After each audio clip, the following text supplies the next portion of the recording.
सुरक्षा की, शिक्षा की, इनकी बात हमें करनी है ना, इन पे लड़ाई लड़ो।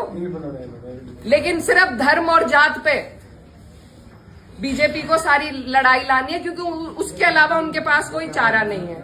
और अगर मैं खंडन करती हूँ उस लड़के का जिसने उस बहन को कुछ कहा है, मेरा सवाल माननीय पूर्व सांसद जी से है, क्या वो अपने समर्थक का खंडन करेंगे जिनसे वो मुझे गाली दिलवा रहे हैं? क्या उनके घर में बहन बेटी नहीं है?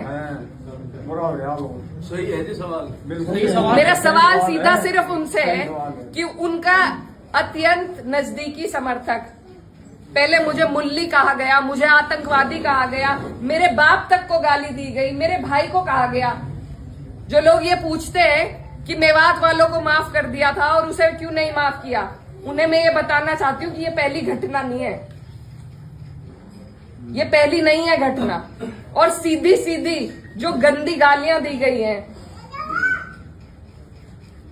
वो सिर्फ मेरे नहीं लगी, मुझे नहीं फर्क पड़ता, ना उस व्यक्ति से पड़ता, ना उसके चरित्र से पड़ता, ना उसकी बोली से पड़ता, लेकिन जो संदेश समाज में जा रहा है। और मुझे खुद कप्तान साहब का फोन आया कि आप तहरीर भिजवाइए, मैंने नहीं उन्हें करा, वो भी आज यहीं पे है, कोई भी जाके उनसे ये बात पूछ सकता है, क्या मैंने उन्हें करा था कि तहरीर दो? कप्तान साहब ने खुद मंगवाई। और ऐसे लोगों के खिलाफ कार्रवाई होनी चाहिए। एक तरफ तो ये सरकार हमारी बहनों को एसडीएम की कुर्सी पर एक एक दिन के लिए बैठा रही है, जब उन कुर्सियों की शोभा ही नहीं रहेगी, कोई गरिमा नहीं रहेगी, तो क्या फायदा है वहां बिठा के? जब उन्हें कोई भी गाली दे देगा, मैं तो नहीं समझती इससे महिलाएं आगे बढ़ेंगी। ये मेरा अकेली का विषय नहीं है, ये इस इलाके की हर उस महिला का विषय है जो लड़की पढ़ लिख कर एक कदम बाहर रख रही है। अगर इसी तरह के गुंडे मवाली बाइकों पे घूम घूम के उन्हें गालियां देंगे, जब वहां की जनप्रतिनिधि को दे रहे हैं, तो कल को क्या गारंटी है मेरी बहनों को नहीं देंगे?